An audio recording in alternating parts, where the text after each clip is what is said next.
Bonjour à toutes et à tous et bienvenue sur cette nouvelle vidéo. Dans cette vidéo, c'est un combat de boue qui a eu lieu entre la première ministre, la ministre des Finances lettonne, de Lettonie.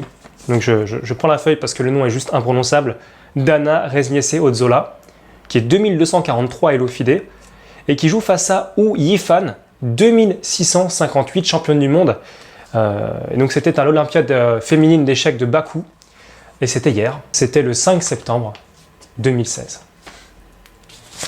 A tout de suite devant l'échiquier. Donc voilà la partie, c'est une défense, donc ouverture anglaise avec une variante néo-catalane refusée, donc il n'y a pas de prise. Donc C4, 6, cavalier F3, donc D5, G3, cavalier F6, on va passer assez vite les coups, l'idée c'est le contrôle du centre et le roc rapide, avec pour les blancs un fianchetto du côté de l'aile roi. Donc fou G2, fou E7, petit roc, et ici alors on pourrait voir ce que donnerait D prend C4, il y aurait simplement cavalier A3, et la récupération aurait lieu sur C4 après par exemple petit roc et cavalier prend C4. Ici les noirs n'auraient rien obtenu, les blancs ont la possibilité d'amener un pion central, même deux pions centraux ici, donc c'est plutôt une bonne ouverture pour les blancs, en plus deux pièces bien développées, et un fou en fianchetto qui domine aussi. Donc c'est pas comme ça que les noirs ont joué. Hu Yifan a joué petit roc logiquement, et ici B3 pour maintenant soutenir le pion sur C4 parce qu'il n'y a plus l'idée de dame à 4 échecs qui peuvent arriver en plus. Donc C5 pour pouvoir jouer D4, contrôle du centre, c'est totalement logique dans cette ouverture. On va jouer C5 avant de jouer cavalier C6. Ok, ben justement on va voir ce qui se serait passé. Donc il y a fou B2 qui est un coup possible pour contrôler D4. Ici cavalier C6, donc ça c'est une variante théorique qui existe. Dans la partie, c'est le coup E3 qui a été joué. Donc E3 pour préparer D4 tout simplement et contrôler la case D4. Ok, cavalier C6, avec cette fois-ci vous allez voir des petites subtilités après cavalier C6 qui peuvent arriver, qui existent en tout cas. Donc D3. Ok. Et en fait là il peut y avoir, il aurait pu y avoir un autre coup, il aurait pu y avoir fou B2 encore une fois, donc on peut voir fou B2 tout de suite. Donc ça, fou B2 c'est assez récurrent, on peut le jouer quasiment tout le temps. Et il aurait pu y avoir dame E2. Alors dame E2, alors il y a une possibilité, un truc qu'on peut voir sur dame E2, c'est prise. Des plans de ce type peuvent arriver, prise, donc prise. Et E5 pour fixer sur la case D4. Voilà, ce sont des possibilités. Alors après, il faut voir, c'est une partie, mais bon, en tout cas, c'est une possibilité. Quoi qu'il en soit, dans la partie, c'est D3 qui a été joué. Et après D3, donc B6, pour sortir le fou et faire pression sur le pion C4. Vous allez voir, c'est un coup, pareil, symptomatique de ce type de position d'ouverture anglaise, avec la possibilité d'amener sur A6 le fou qui va taper sur cette diagonale, et enfin, je dirais l'échiquier, la tour F1, qui va menacer de gagner une qualité si jamais il y a des ouvertures qui se font dans le cas d'échange au centre. Ok, donc du coup, cavalier C3 peut menacer E4 par exemple, et donc ici, fou A6, et maintenant il y a un souci, c'est que D4 n'est plus possible, sinon il y aurait prise sur C4, tout simplement. Donc fou B2, les deux fous, à noter les deux fous sont en fianchetto, donc c'est une ouverture dans laquelle c'est compliqué finalement de retirer l'action des deux fous, puisque si on met les pions sur noir, c'est le fou blanc qui se réveille, et si on met les pions sur blanc, c'est le fou noir qui trouve de l'activité, donc c'est assez compliqué. Donc tour C8, coup assez logique ici, c'est joué fréquemment. On veut essayer de contrôler la colonne C si jamais ça venait à s'ouvrir. Donc dame E2, ce coup peut paraître curieux, mais en fait c'est une façon, on va dire, de protéger à la fois le fou B2 et puis surtout le pion C4. Et puis menacer aussi par ailleurs des poussées de type E4 qui peuvent arriver. Donc dame D7, voilà, tour D1, la tour est en face de la dame. Donc là, bon, tous ces coups-là sont assez logiques, la position est extrêmement équilibrée, il n'y a vraiment aucun... c'est très proche de l'égalité ici. Et alors justement, il y a deux variantes qui vont arriver. Donc il y a D4, on peut voir ce que ça donnerait, D4 tout de suite, et vous allez voir que c'est pas forcément la meilleure solution. Donc pion prend, cavalier prend, pion prend et cavalier E4. Et on se rend compte qu'en fait le cavalier se réveille sur E4, que le fou va pouvoir trouver de l'activité soit sur C1, soit éventuellement peut-être sur A3 ou faire pression sur D4. Donc c'est pas forcément la meilleure variante pour les noirs ici. On échange en plus des pièces, donc c'est pas forcément la meilleure idée pour Wu Yifan, qui est quand même bien supérieur au classement, plus de 400 points au-dessus. Donc je pense que c'est logique qu'elle veuille conserver les pièces en jeu, même si mal va lui en coûter. Tour FD8, donc on met une grosse pression sur la colonne D, c'est assez logique. Et ici donc cavalier B5, alors bon, il y a plusieurs possibilités, on peut voir fou prend B5 qui est possible, dame B7 qui est possible aussi. En fait l'idée c'est de partir avec la dame de cette colonne C ou de cette colonne D pardon, qui est en face de la tour, ou de prendre le cavalier intermédiaire. Dans la partie c'est dame E8 qui va être joué par Wu Yifan, qui est d'ailleurs un très bon coup. Et E4, enfin la ministre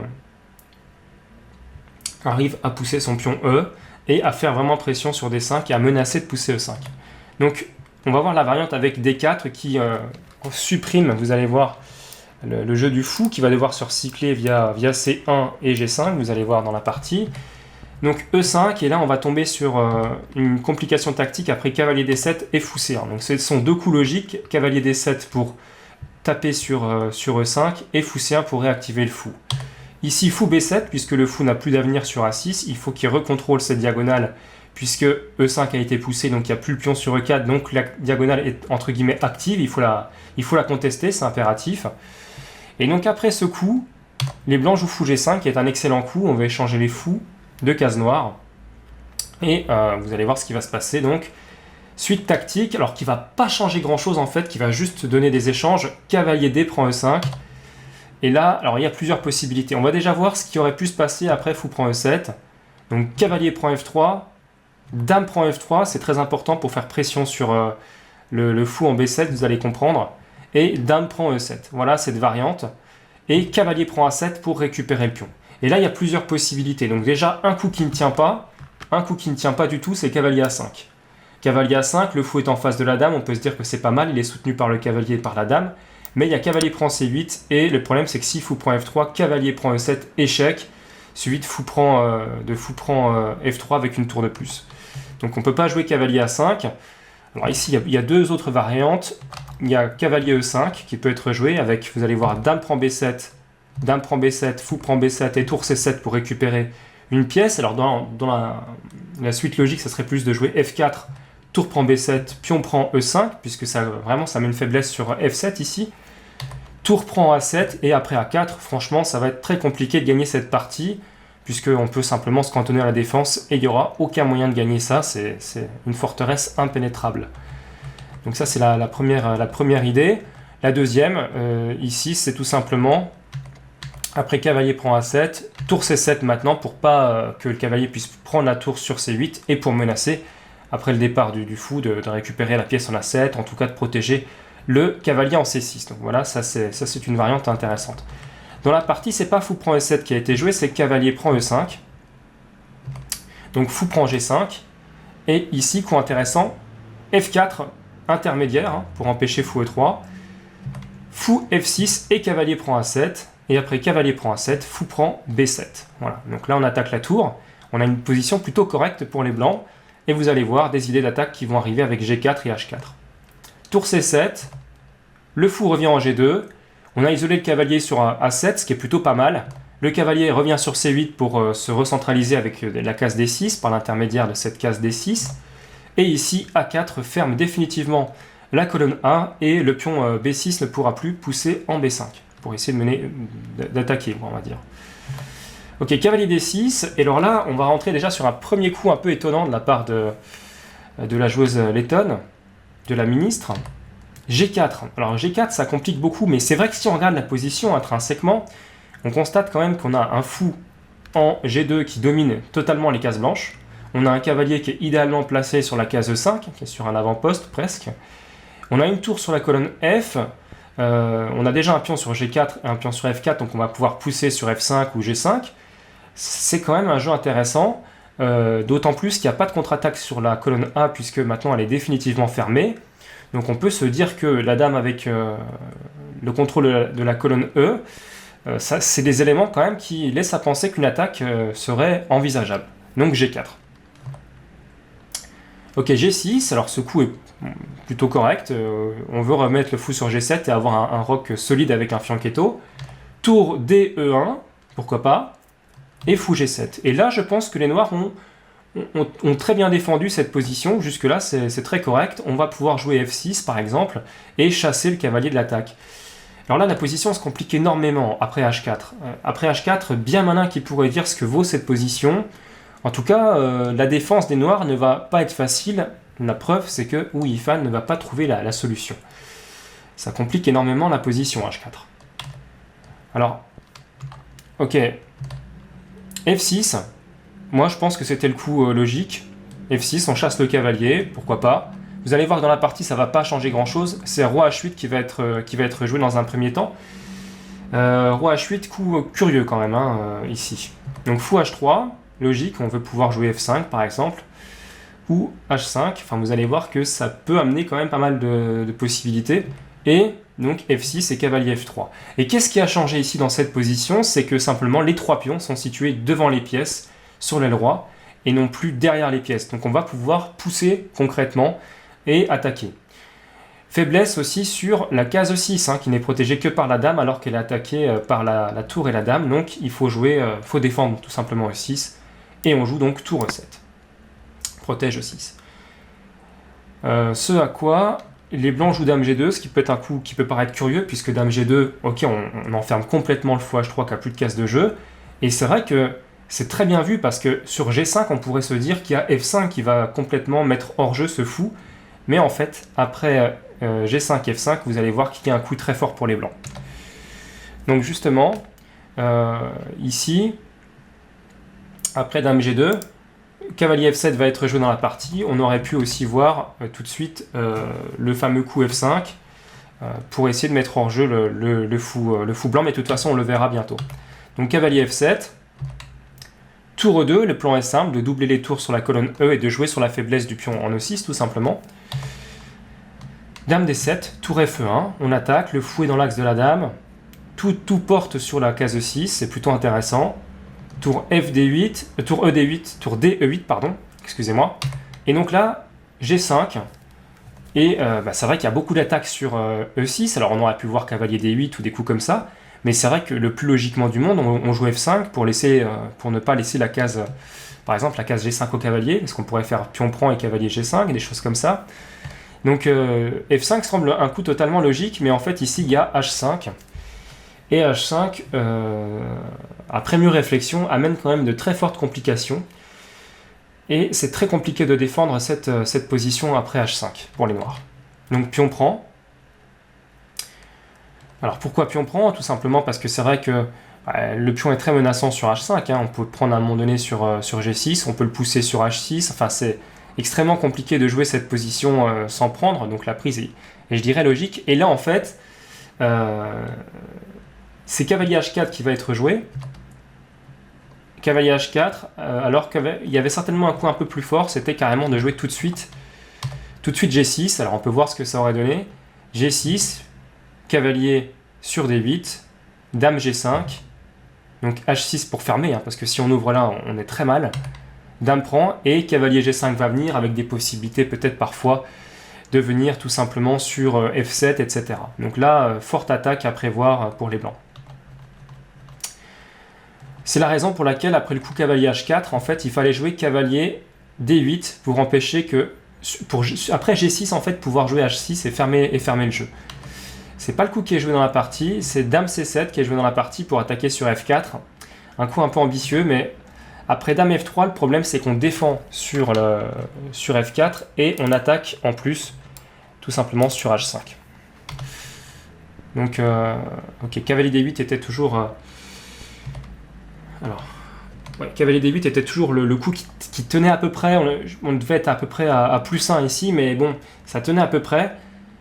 C'est roi G8 qui est joué ici, donc là, la position noire s'effondre complètement, à cause de G6 tout simplement, et là, ça devient très compliqué. ça devient très compliqué. Donc dans la partie, c'est cavalier H6 qui a été joué, mais après dame prend H5, dame prend F4 ne donne rien. Donc on peut voir H prend G6, hein, mais H prend G6 c'est pareil, on va tout perdre, le pion E va tomber. Par exemple, cavalier prend G6, tour F7, tour prend, c'est un massacre hein, ici. Ok, donc on peut voir maintenant ce qui s'est passé dans la partie.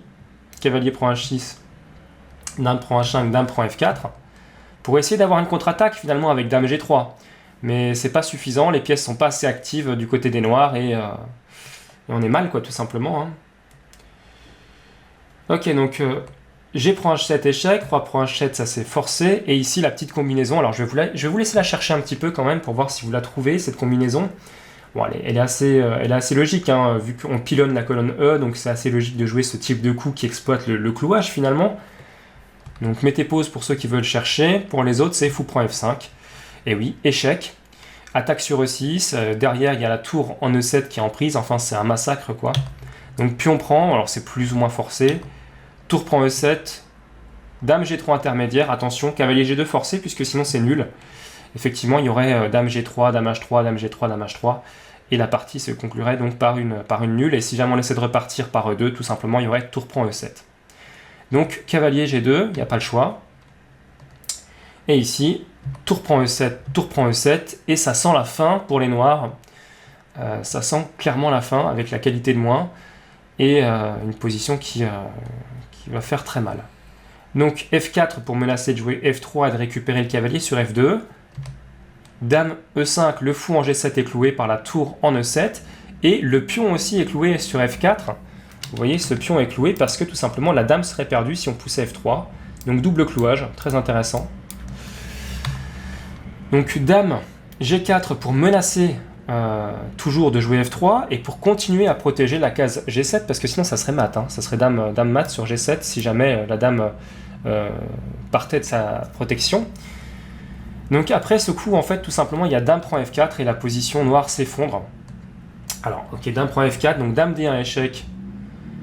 Est joué, cavalier E1 pour protéger le pion D3, et ici dame H5 pour continuer à avoir une petite attaque, peut-être dame H3 pour arriver, on peut essayer de voir des plans comme ça. Cavalier F3 obstrue finalement la diagonale, la dame ne pourra plus venir sur D1 ou E2, et cavalier F5, le coup de désespoir par excellence, il faut protéger G7, on ne sait pas trop comment faire, bon le cavalier est protégé par la dame, mais on sent bien que ça ne va pas tenir, et pour cause. Alors ici, c'est tour B7 qui est joué par la joueuse lettonne. Ce qui est un peu curieux, puisque, en fait, dans cette position, il y avait tout de suite un gain avec cavalier G5. Alors, cavalier G5 échec, le gain est assez simple, finalement. Alors, il y a plusieurs variantes. Bon, la seule qui tient à peu près, c'est roi G6, hein, puisque dans tous les autres cas, on perd du matériel. Par exemple, dame prend F5 ou tour prend G7 peuvent arriver. Donc, la seule qui tient à peu près, c'est roi G6. Donc tour E6 échec, fou F6, et ici cavalier E4 qui va gagner la pièce. Alors c'est pas encore si simple, vous allez voir, il faut juste être assez précis avec les blancs pour gagner cette partie. Donc dame échec, on cherche un perpétuel pour les noirs, mais les noirs ne l'auront pas. Dame C2, roi E1, dame B1, roi E2, et après dame C2, tout simplement cavalier D2, et qu'est-ce qu'on a fait? Eh bien on a isolé la dame noire, qui n'a plus de case pour rentrer en jeu. Et donc maintenant c'est assez simple, eh bien on va jouer tout simplement dame E5 et dame prend F6. Donc il n'y a pas de possibilité de parer ça. Donc là la partie serait complètement gagnée pour les blancs. Donc c'est pas ce qui a été joué, malheureusement, c'est pas cavalier G5. Alors je vais quand même vous montrer vite fait parce que je vous les ai pas montré ces variantes, mais c'est vrai que si par exemple roi G8, si roi G8, dame prend F5, tout simplement. Et si jamais roi H6, tout simplement tour E6 qui gagne le fou, puisque le fou est obligé de venir se mettre sur F6, tour prend, et derrière on récupérera en plus tout simplement le cavalier sur F5, donc c'est complètement perdu. Voilà, donc. Alors, après, cavalier F5, c'est donc tour B7 qui a été joué, qui est aussi un plan très intéressant, et vous allez comprendre pourquoi. Donc dame G6, dame G5, dame E6 pour essayer de trouver un peu de jeu, avec peut-être dame E2, on ne sait pas trop, parce qu'il y a dame prend F5 qui est toujours possible, donc ça paraît très très compliqué en fait ici. Mais bon, il y avait un gain qui a encore été raté, c'était tout simplement dame prend G7, cavalier prend G7, cavalier G5 échec, et donc on voit la fourchette royale. Entre ça et ça, le roi et la dame. Et tout simplement ici, ça se gagne très facilement cette finale. Puisque par exemple, roi F7, A5, le pion va tout simplement à dame ici. Hein, A5, A6, A7, A8. C'est vraiment élémentaire. Ok.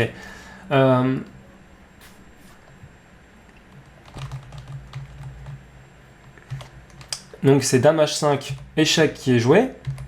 Donc roi G8, tour échec, fou F8. Et là on sent que c'est la fin. Et surtout après dame G4, donc où Yifan abandonne. Donc si roi F7 ou roi H7, il y a tout simplement cavalier G5 qui gagne la dame.